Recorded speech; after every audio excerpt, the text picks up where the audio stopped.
do il benvenuto a Italian Secret, Casa degli Artisti. Siamo nella nostra sala bianca.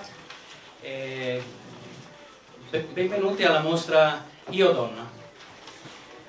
Perché la mostra Io Donna? Sicuramente lo scopriremo lungo tutta questa serata. Sarà una bella serata e penso che sarà impegnativa. Ringrazio prima di tutto l'organizzatrice di questa mostra, che è Pia Molina.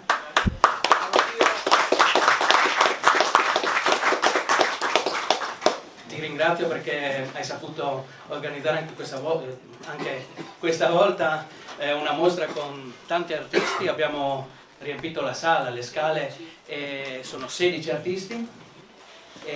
Abbiamo riempito le sale su un tema che è davvero importante e che è molto sentito soprattutto in quest'ultimo periodo. Ringrazio tutte le istituzioni che sono presenti, che ultimamente ci seguite, e vi ringrazio davvero molto. E passo la parola a Vito Sutto, il nostro critico d'arte. Ti ringrazio. Passare la parola è una parola grossa. Allora io vorrei soltanto ricordare la logica di questa mostra, sottolineare come noi tutti, maschietti e femminucce, non possiamo sottrarci a quella che è la problematica sociale, di quella che è stata e che è ancora la violenza sulla donna, e quindi la dobbiamo denunciare con uomini in cultura. Questi pittori, questi poeti denunciano ciò che per molto tempo in tutte le regioni del mondo e in una parte del mondo ancora oggi viene negato o comunque sottovalutato. L'autore non può non vivere se non di tematiche. Si poteva fare una bella mostra con tutti i paesaggini del Friuli, invece è stata pensata una mostra proprio per mettere in evidenza come la violenza sulla donna deve essere assolutamente stigmatizzata da tutti coloro che vivono il consorzio umano. Potremmo noi maschietti sottrarci anche dicendo: beh, io non sono mai stato violento contro le donne, il problema non mi riguarda. Invece riguarda tutti, perché noi tutti siamo figli di una donna che potrebbe avere anche subito violenza, forse senza avercelo detto. Perché noi tutti siamo, o potremmo essere, fratelli di una ragazza che corre questo rischio o che l'ha corso, e perché noi tutti potremmo essere padri. Io sono padre di 2 ragazze che si muovono, una in una città complicata come Torino, un'altra per le strade, anche se è una donna di sport, allenatrice di pallavolo. Quando si muove di notte io mi chiedo quali rischi corre. Quindi questa problematica riguarda tutti, ma soprattutto il mondo dell'arte e della creatività non può sottrarsi dall'affrontare problemi. Uno dei prossimi problemi che io vorrei proporre è la bellezza artistica delle città italiane, e vorrei fare una mostra proprio con autori che vogliono sollecitare a conoscere le bellezze artistiche delle città italiane. Quindi le mostre a tema, abbiamo cominciato anche a fare delle collettive libere dove ognuno presentava quello che vuole. Casa degli Artisti, Italian Secret, organizza questa attività dal 2018. Mi soffermo qui anche perché ho esaurito le munizioni. Vi presento le persone alle quali passerei la parola per l'indirizzo di saluto. Sono dei nostri amici preziosi che vengono qui a trovarci, e io seguo proprio la scaletta che è stata fatta. E dato che si tratta di donne, se mi permettete signori, la prima parola a Renata Capriadaronco, che è la Presidente del dell'UNESCO di Udine. Bene, grazie forte Vito, magnifico collega del Marinoni, stesso in materia italiano e storia, complimenti e grazie. E ti auguriamo di riprendere la voce al più presto. Naturalmente Basut, bravissima, che organizza questi eventi con grande maestria, passione, abnegazione. La Pia, che è veramente una donna unica, bravissima. E a tutti gli artisti che hanno portato queste opere fantastiche che parlano da sole. Quindi il saluto del Club per l'UNESCO di Udine e anche della Federazione Italiana, quindi adesso rappresento tutta la penisola. Io auguro di bene a tutti perché veramente attraverso l'arte, ricordo che l'ONU ha messo il 15 di aprile di ogni anno la giornata mondiale della bellezza dell'arte e nessuno meglio di voi, e quindi tu hai fatto una cosa straordinaria, Pia, complimenti, rappresentate questa tematica forte che fa parte di una giornata mondiale dell'ONU sulla violenza contro delle donne, degli uomini contro le donne. Ecco, grazie molte Pia e complimenti, bravissima.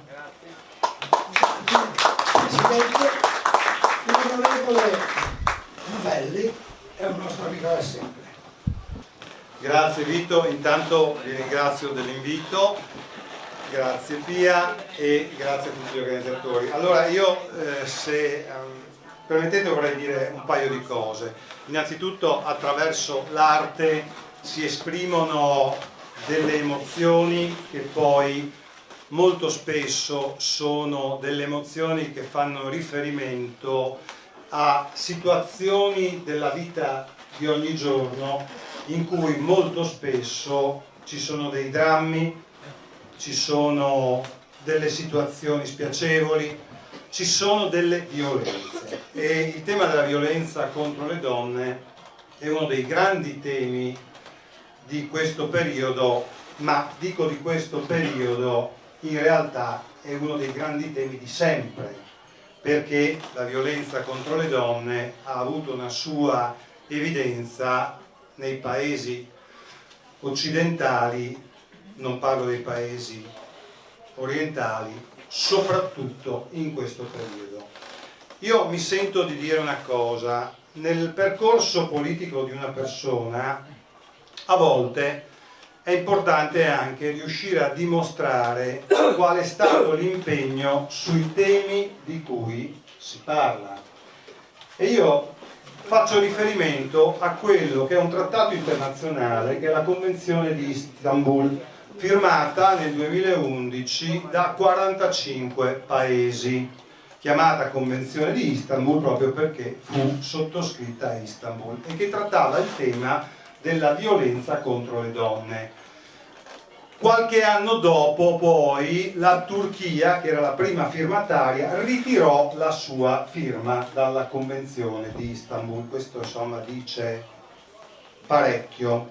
Bene, nel mio percorso politico più volte mi sono interessato all'argomento e nel 2017 ho avuto il privilegio di preparare ed essere il primo firmatario di una norma di legge del Consiglio regionale del Friuli Venezia Giulia, votata all'unanimità, che ha trattato un argomento che molto spesso non viene considerato come elemento sostanziale in un argomento così importante sul tema della violenza contro le donne, ed è il tema del recupero degli uomini maltrattanti. Perché gli uomini maltrattanti, tutti quanti noi sappiamo che a seconda del livello di maltrattamento poi incorrono in determinate sanzioni o naturalmente condanne penali, ma tutto questo normalmente, salvo il caso efferato dell'omicidio, si conclude in una pena che molto spesso rimette in circolazione l'uomo dopo poco tempo, il quale normalmente tende a reiterare il comportamento, in alcuni casi scorretto, o molto spesso, molte più volte, il reato.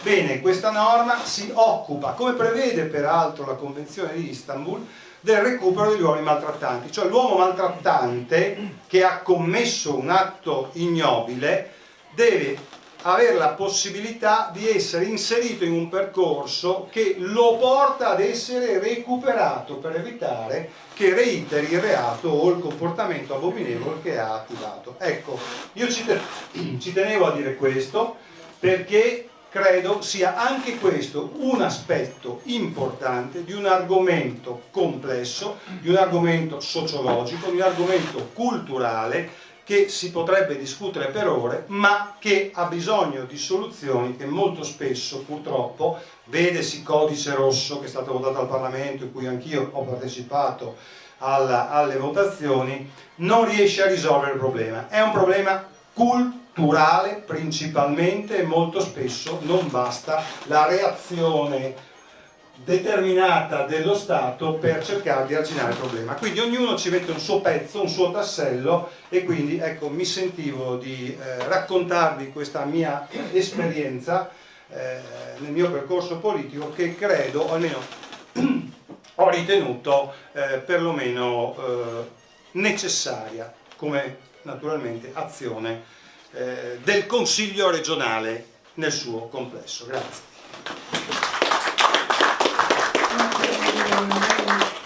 Un giorno ti proporrò un incontro con l'arte sul tema della prevenzione degli incidenti stradali e dell'attenzione nei confronti dei giovani e l'educazione alla strada, perché so che sei stato un maestro e ti ho sentito molti anni fa quando ti ho conosciuto. Lui è molto bravo. E adesso vi presento sul serio un consigliere regionale che è Leonardo Barberio, ci porta i saluti della regione Friuli Venezia Giulia.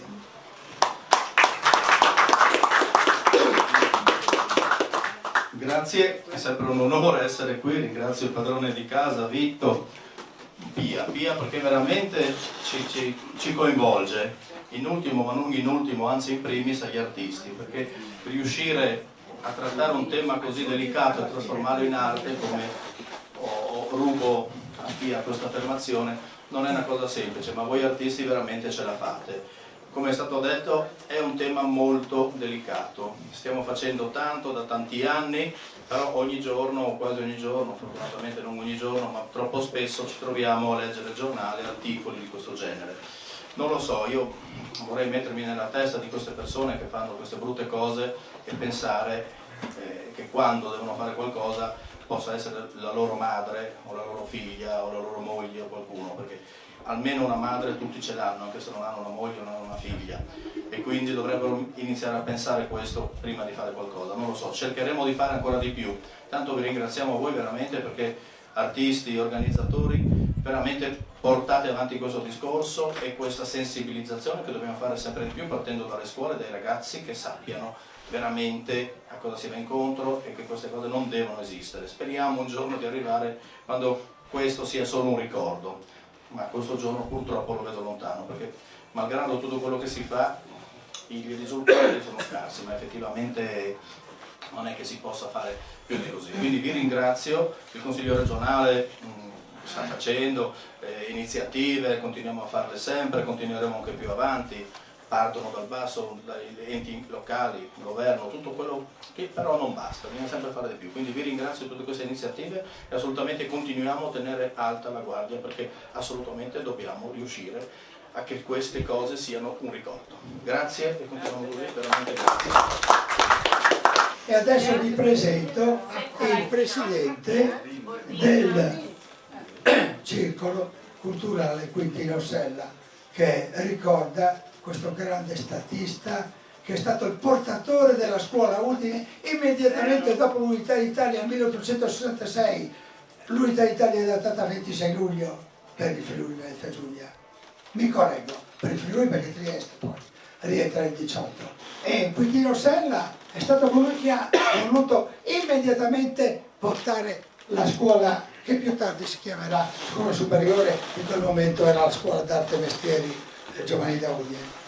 Il professor Ugo Falcone rappresenta questa istituzione nobile. Ringrazio.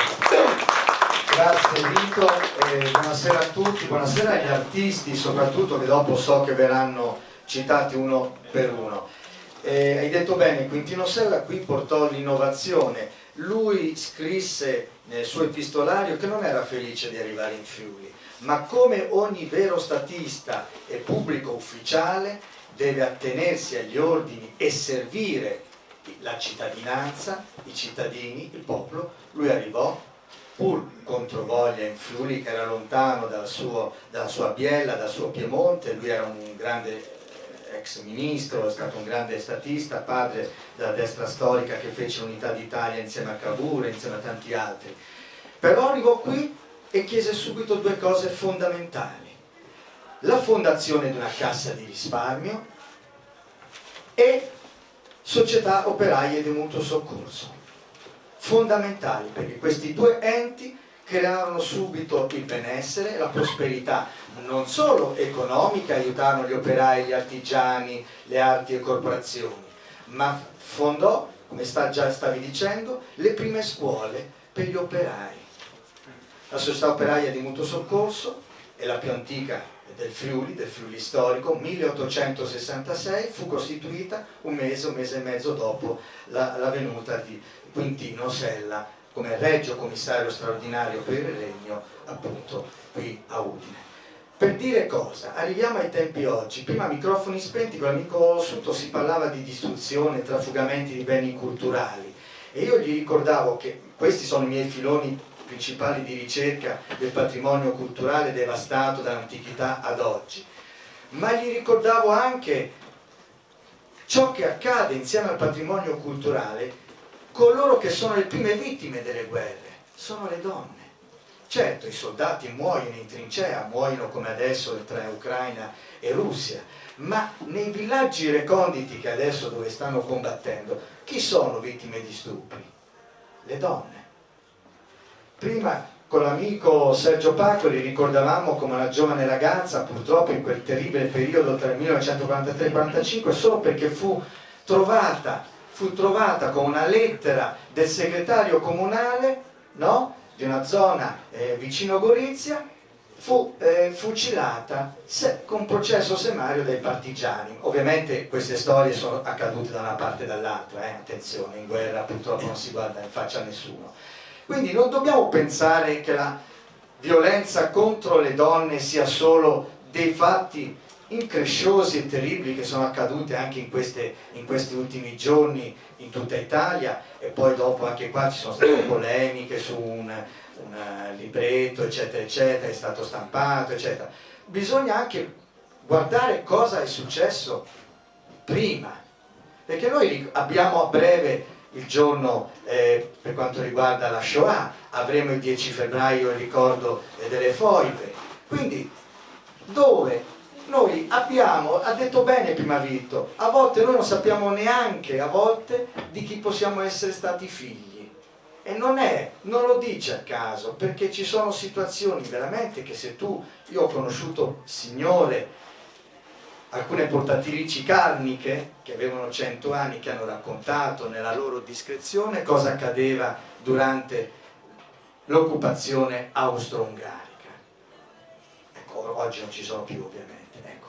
Quindi dobbiamo ricordarci come il Friuli ha vissuto proprio sulla propria pelle queste grandi tragedie che non sono solo collegate ad esse, ma anche alle grandi invasioni che hanno avuto. Una parola, perdonami Vito, voglio anche ricordare qui, ho visto, non dobbiamo parlare solo di tragedie, di morti, ma anche come da residuati bellici come quello di Sergio Pacoli nasce la vita dei beni culturali, a dischi in 12 pollici vedo di Giorgio Moroder, di Kay Jarrett, con quelle magnifiche decorazioni fatte, ecco, oltre a tutte le altre resto di arte contemporanea, astratte, nelle varie tipologie e manifatture che hanno diverse tecniche. Ognuno esprime il proprio dolore, il proprio messaggio, ma visto che ci sono diversi docenti, lo ricordava prima Renata Capria da Ronco, noi dobbiamo incominciare dalle scuole. Noi abbiamo l'educazione civica che è trasversale a tutte le discipline e dobbiamo ricordare settimanalmente ai nostri allievi, in quanto insegniamo, che questi messaggi non dobbiamo ricordarli solo quando ci sono le tragedie, sempre. Ovviamente auspichiamo poi dalle forze politiche un inasprimento delle condanne, questo sì. Però poi anche c'è il discorso del recupero, perché poi alla fine non è che una volta condannato, noi sappiamo che molti sono recidivi, dobbiamo anche predisporre dei percorsi di recupero come si fa con gli alcolisti e con i drogati. Grazie, complimenti agli artisti e buona serata.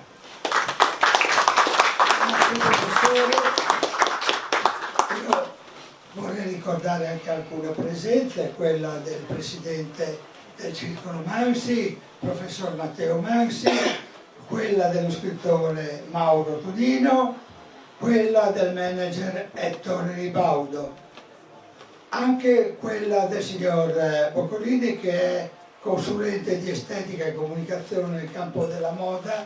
Poi, se ho dimenticato alcuni nomi, Pia aggiungerà anche la sua annotazione.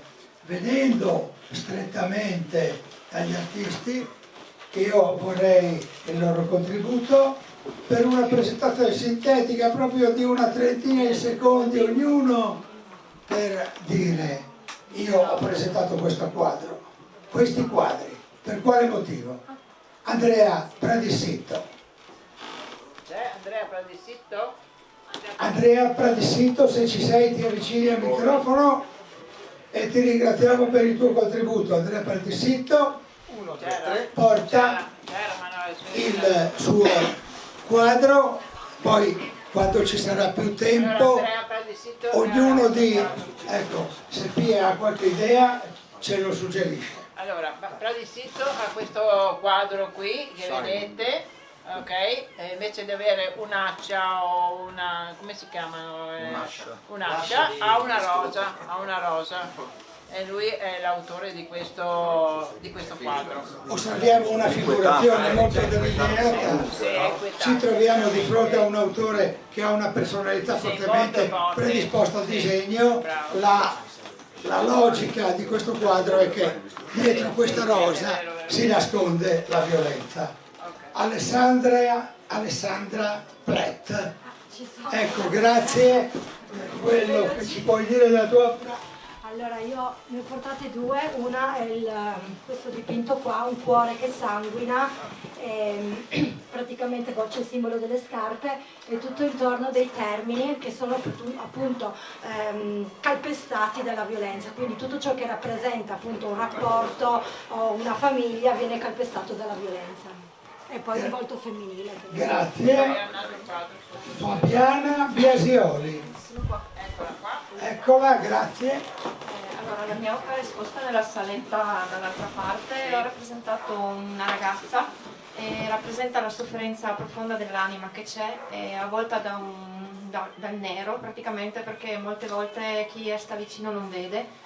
E ci sono i colori rosso che rappresenta proprio la sofferenza e l'oro per la preziosità del valore della vita.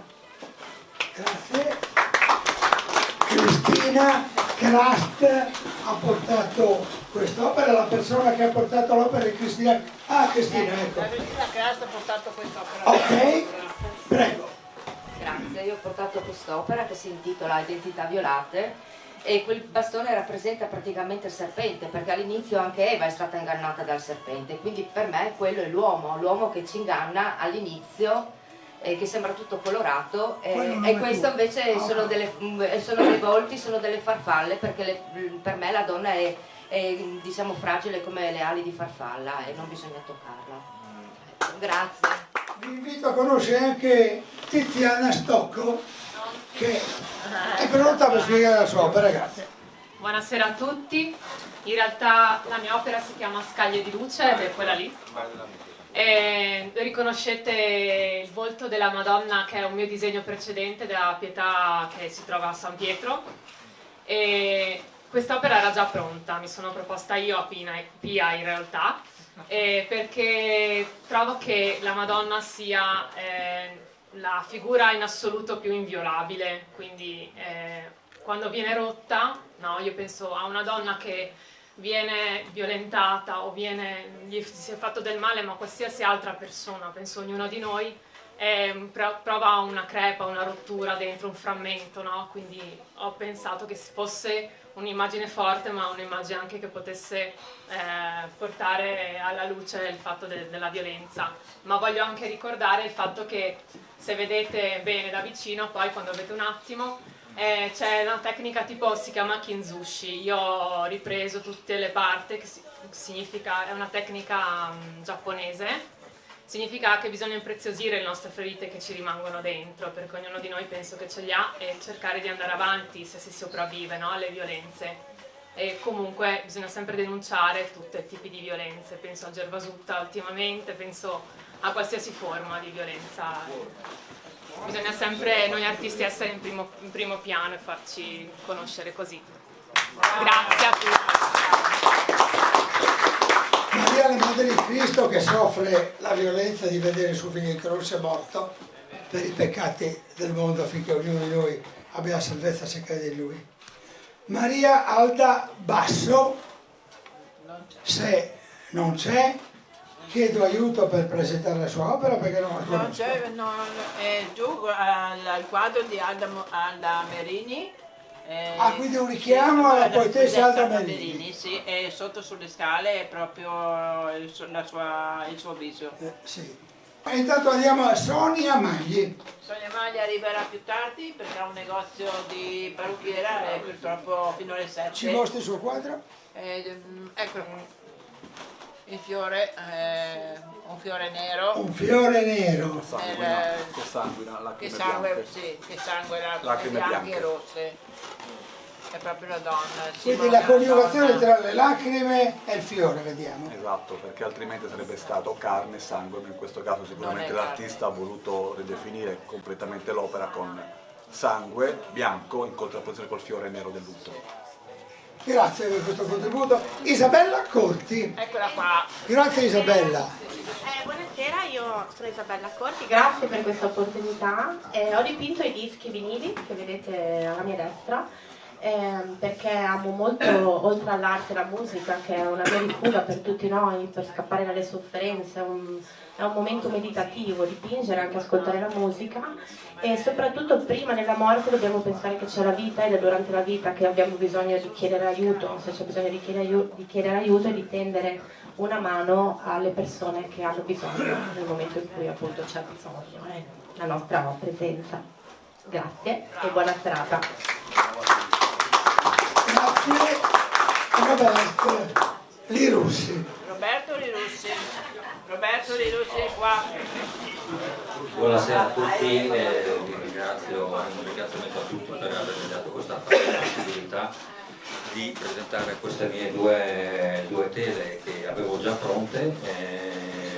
Simboleggiano entrambi, sono costituite, sono composizioni più che dipinti, sono opere che recano delle rose.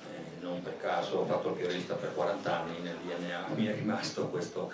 La rosa rossa è intricata di fili che la fanno comunque emergere nel suo essere donna, e la rosa nera che sale in cielo dopo il momento di violenza. Il blu di quest'opera, che a me piace molto sinceramente, simboleggia il colore che da sempre, dal Medioevo al Rinascimento, rappresenta la Madonna, e quindi la madre di tutte le madri, di tutti i padri, di tutti i figli. Quindi ho queste due opere che secondo me anche nell'antichità la donna è sempre stata rappresentata, parliamo anche di Dante, come un fiore, e come un fiore deve essere trattata. Grazie a voi. Grazie. Mauro Vidoni. Vi faccio sentire da lui una sintesi felice di quello che mi ha raccontato con grande partecipazione. Sì, ti ringrazio molto. Io sono Mauro Vidoni, faccio arte onirica, la chiamo, perché è molto legata al sogno, all'immaginazione e alla proiezione di quello che non esiste. Ho portato quei due triangoli che rappresentano le due gemelle, dove c'è la tenerezza, diciamo, della donna sospesa nel suo mondo sognante, no? E quindi ho portato i due estremi, la dolcezza estrema e la violenza estrema che invece è rappresentata in questo altro quadro su vetro, dove c'è questa specie di V, dove ci sono questi intrecci di colore che rappresentano le gambe, è un quadro molto cruento, rappresentano le gambe della persona che subisce la violenza, le gambe aperte. Nel mezzo, appena sopra, c'è il volto di Lucifero, non so se lo vedete, rosso, con i due occhi, le corna, che rappresenta il volto di chi violenta, di chi sta violentando la persona. Quindi è una soggettiva cinematograficamente parlando, no? Moreno Budulig porta due poesie. E allora preferisci che ti tenga il microfono? Meglio perché lui è un po'... Grazie della lettura.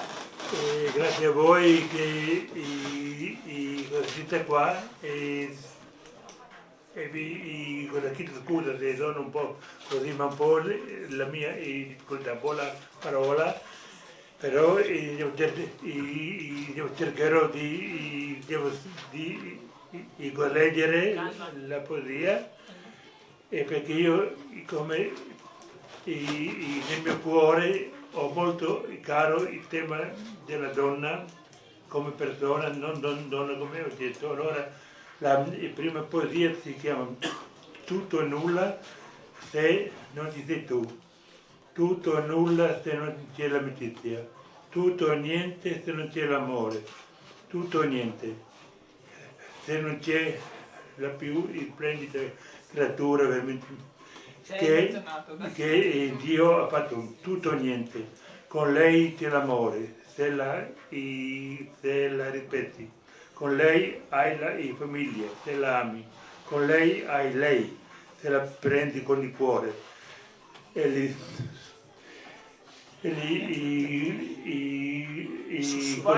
che la leggo io? Sussurri, ti amo per come sei. Scusate un po' la donna, scusate. Grazie. E adesso uno scultore di fama internazionale, naturalmente lo sapevamo, e si tratta di Sergio Paccori. Questa alle mie spalle è la scultura, io mi siedo che così la potete apprezzare. Io sono nato in un paese che è stato bombardato durante la prima guerra mondiale.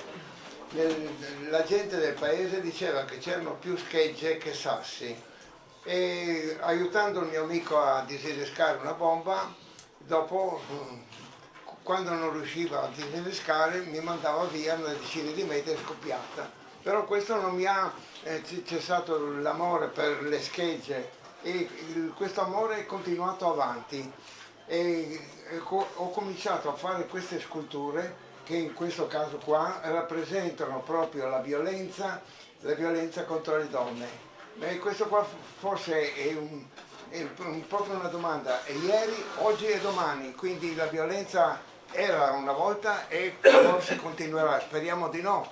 Noi facciamo di tutto perché non si fermi questa violenza, però la gente, gli uomini spesso non seguono questo consiglio, si lasciano trascinare proprio e quindi io ho passato, nella seconda guerra mondiale, ho passato di cotte e di crude, ho provato la prigionia dei Titini, ho salvato 6 soldati italiani che erano a casa mia e durante una perquisizione del mio appartamento,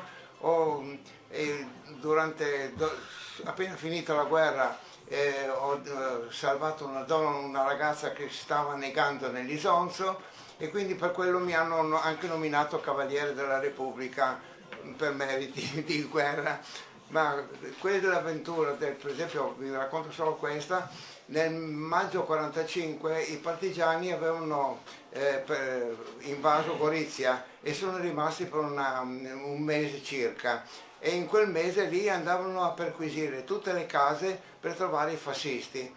A casa mia erano venuti 6 soldati italiani che erano scappati dalla Jugoslavia e aspettavano che l'Isonzo calasse di intensità in modo da poter dopo attraversarlo e andare a casa.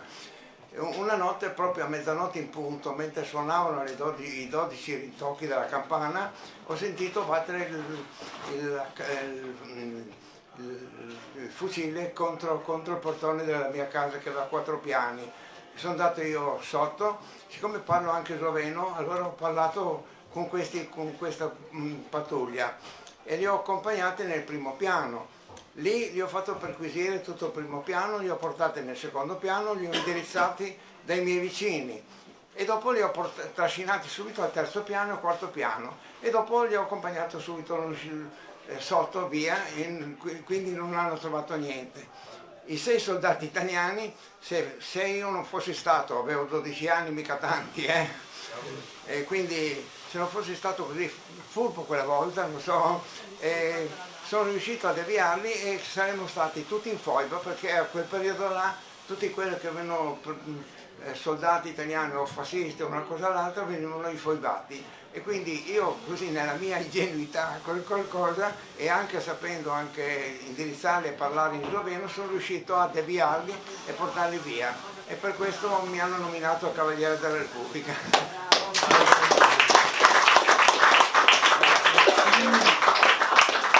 Un incontro di ampia lettura, io vorrei ricordare anche Maria Raffaella Mazurco del progetto Il Cuore, che è un progetto che vuole... È un progetto che praticamente la mamma di Jay, che è morta l'anno scorso purtroppo, ha lasciato nello sgomento la sua mamma purtroppo e con questi ferri di cavalli, aveva 2 cavalli questa ragazza e la mamma li ha presi con sé, ha aperto questa stalla con i 2 cavalli e attraverso i cavalli praticamente aiuta le persone che perdono i figli, sia per violenza e sia per incidenti.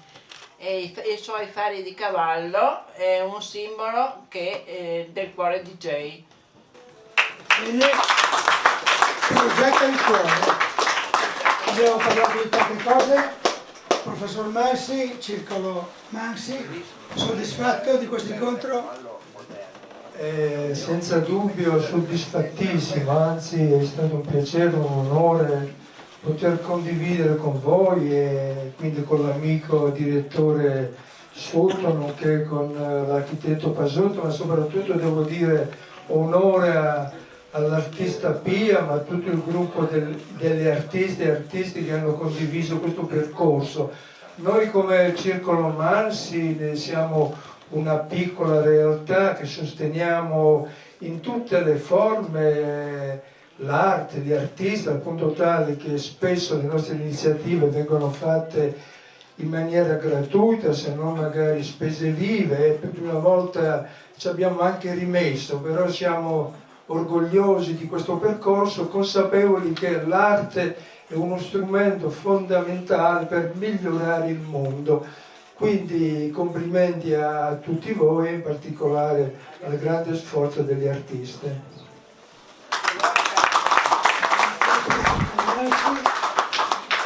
Per le conclusioni lascio la parola all'architetto Pasut, che è il padrone di casa. Pia, sai ancora qualcosa da sottolineare tu? No, basta, è già fatto. Allora io andrei direttamente all'architetto Pasut. È una grande avventura quella di Casa degli Artisti. Siamo stati chiusi soltanto nel periodo del Covid, però i quadri erano dentro.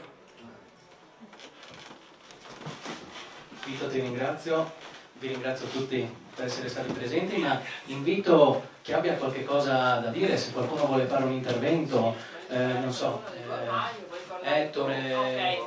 Mario,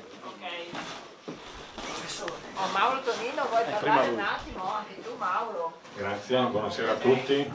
Sono Mario Boccolini, come è stato ricordato mi occupo di moda, sono nel mondo della moda e devo dire intanto grazie per l'invito a Pia, grazie per l'invito a tutti gli altri amici e sentendo anche la presentazione parlando a fondo di questo argomento, mi è tornato alla mente un episodio. Io ho avuto la fortuna di collaborare per un paio d'anni con la rivista Vogue Italia, quando era direttrice, o meglio direttore, perché lei vorrebbe essere chiamata così, Franca Sozzani.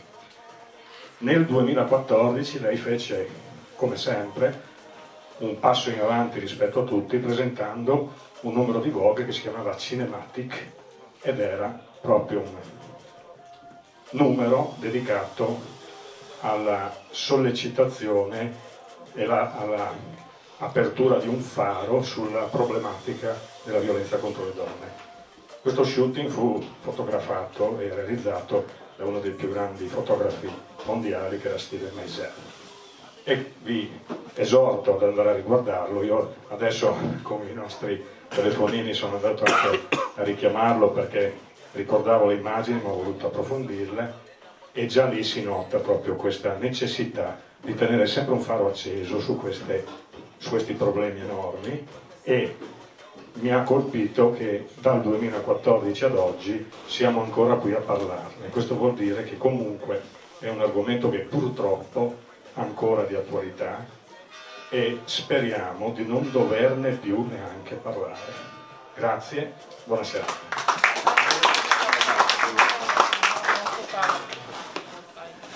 Allora, buonasera a tutti, ringrazio Pia, grazie Vito.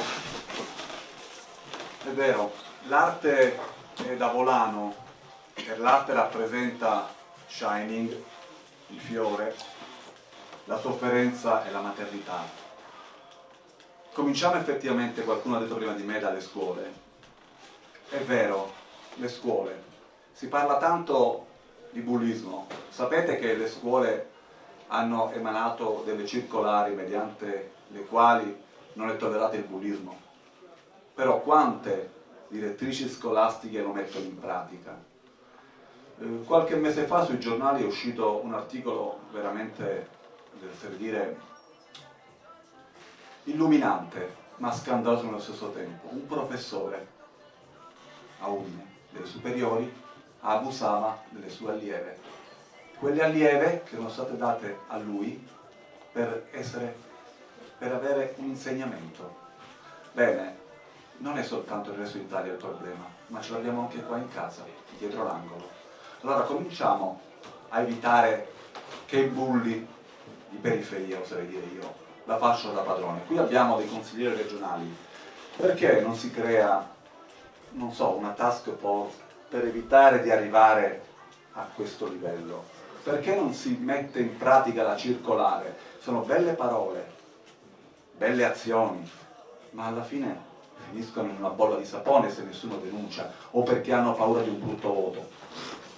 Qualche giorno fa sul giornale è uscito anche un altro articolo, la ragazza molestata per il suo abbigliamento, oppure ancora le ragazze della ginnastica artistica della nazione italiana. Non è un problema di violenza solo sessuale, ma anche psicologica. Una donna, qualcuno dice, va trattata come un fiore, no, ma neanche trattata come un fiore, perché il fiore può avere le spine, fa anche male. Rispettiamo la donna, educhiamo anche gli uomini a rispettarli, a rispettare le donne, perché un vecchio proverbio cristiano dice: non fare agli altri quello che non vuoi sia fatto a te. Io aggiungerei anche alle tue figlie, alle tue mogli, alla tua moglie. Grazie.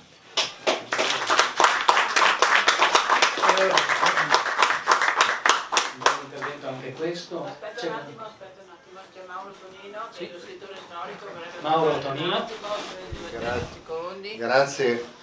Un paio di considerazioni. Io nei miei libri ho toccato alcune volte il tema della violenza, i libri di saggistica storica, uno in particolare perché a breve, il 10 febbraio, c'è il giorno del ricordo, e il testimone di questa epopea tragica è Norma Cossetto. Io ho avuto modo di intervistare l'ultimo testimone delle foibe, morto 2 anni fa, 99 anni, ed era stato proprio una delle persone che aveva lavorato al recupero di questa ragazza violentata per una notte intera e poi probabilmente, forse, anzi senza forse, gettata giù ancora viva in foiba. Per dire che cosa? Che il tema nelle guerre lo diamo quasi per scontato, ovviamente la violenza la fa da padrona, però cito anche altri aspetti. Io negli anni 90 ero andato a fare una lunga vacanza in Turchia, vedevo che a Istanbul e in buona parte delle città, Ankara ma anche altre, a parte le città prettamente religiose, le ragazze erano vestite come a Udine, non avevano problemi di abbigliamento, a volte anche più succinte delle nostre ragazze, che vuol dire che quel paese aveva fatto un passo avanti. Sicuramente oggi c'è un passo indietro. Allora, per dire che cosa? Che noi ci auspichiamo di chiudere questa partita della violenza sulle donne un giorno, io mi auguro che questa accada il prima possibile, ma è un aspetto che ci fa ricordare che l'attenzione deve essere sempre presente. Un paese che si stava avviando verso la modernizzazione ha fatto dei passi indietro anche su questi aspetti, quindi vuol dire che cosa? Che non è un dato acquisito, bisogna monitorare costantemente. Per quanto riguarda noi, abbiamo le norme, sicuramente potranno essere migliorate, appesantite su alcuni aspetti, però abbiamo la Costituzione, siamo un paese civile, non siamo in guerra, siamo un paese occidentale, quindi dal punto di vista culturale siamo, tra virgolette, abbastanza evoluti su questo aspetto. Abbiamo fatto dei passi avanti, voglio richiamare il voto alle donne, ma insomma è tempo passato. Eppure ci troviamo quasi quotidianamente ad affrontare questo aspetto, in particolar modo i femminicidi, sembra quasi una tragica contabilità, eppure questo accade in un paese civile. Il che vuol dire che cosa? Che dobbiamo, al di là degli aspetti delle norme, al di là che le istituzioni devono farsi carico di questi problemi e trovare le soluzioni, è un problema, come diceva Vito Sutto, di cultura. Di cultura perché? Perché formare cittadini, nel senso proprio dell'accezione della parola, presuppone che questo deve imparare a rispettare se stesso, a rispettare gli altri. E dall'altra parte plaudo all'aspetto dell'arte, perché come diceva Sutto, l'arte è bellezza. Ecco, la violenza è l'esatto contrario, è qualcosa di brutto, e quindi credo che testimonianze come queste, quindi un ringraziamento anche agli artisti, a Pia Molina ovviamente che è il cuore di queste iniziative, a continuare, perché diciamo che l'attenzione deve essere mantenuta, anche perché noi dobbiamo fare un lavoro anche a casa nostra, nelle famiglie, nelle relazioni. Però io credo che continuare a manifestare questi aspetti, a ricordare che bisogna rispettare le persone, perché una donna è una persona, e quindi bisogna proprio lavorare dal punto di vista culturale. I dati purtroppo non sono belli e quindi questi ci impongono a continuare. Grazie.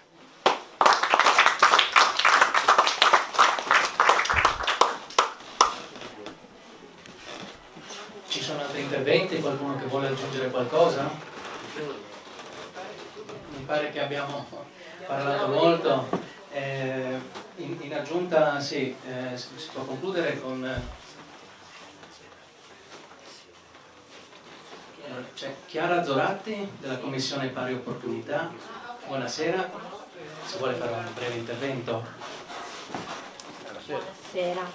No, sono contenta di vedere anche diversi uomini, perché come commissione organizziamo diversi eventi, però quasi sempre le partecipanti sono donne, quindi si parla del problema magari, ma parliamo tra di noi e questo non è, di solito non è bello, quindi questa sera vedo che insomma la realtà è diversa e sono contenta, ecco, insomma, quindi al limite si potrebbe anche collaborare, insomma sentirci anche, no? Io penso, per concludere questo splendido evento, che rimanga in mente a tutti che il rispetto è fondamentale e ognuno può fare del proprio, perché spesso si dice, sia per quanto riguarda la violenza contro le donne, sia anche per discriminazioni in genere, che si deve fare, devono fare le istituzioni, devono fare i nostri vicini.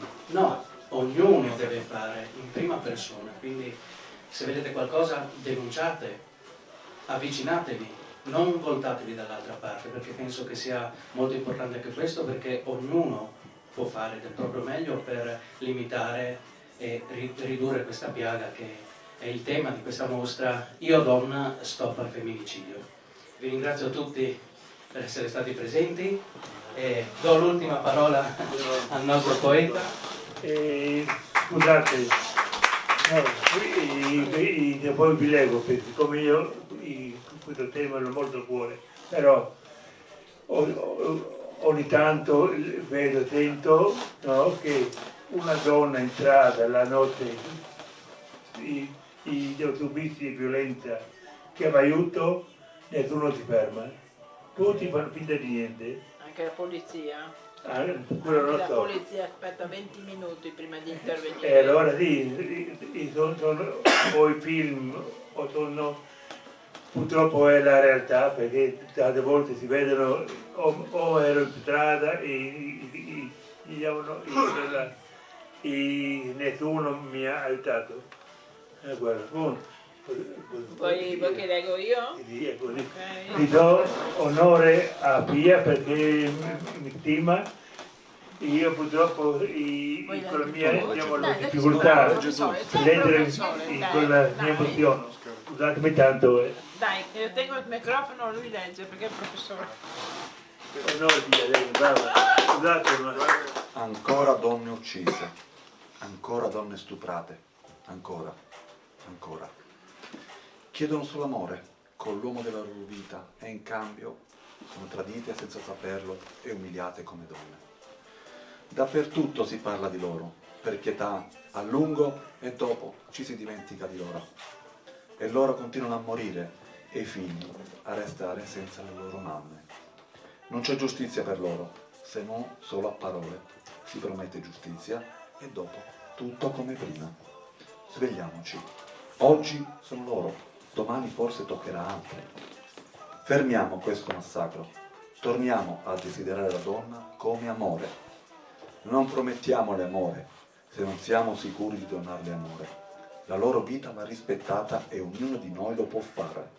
Basta non donarle violenza, ma dolcezza e farle sentire come una parola sola.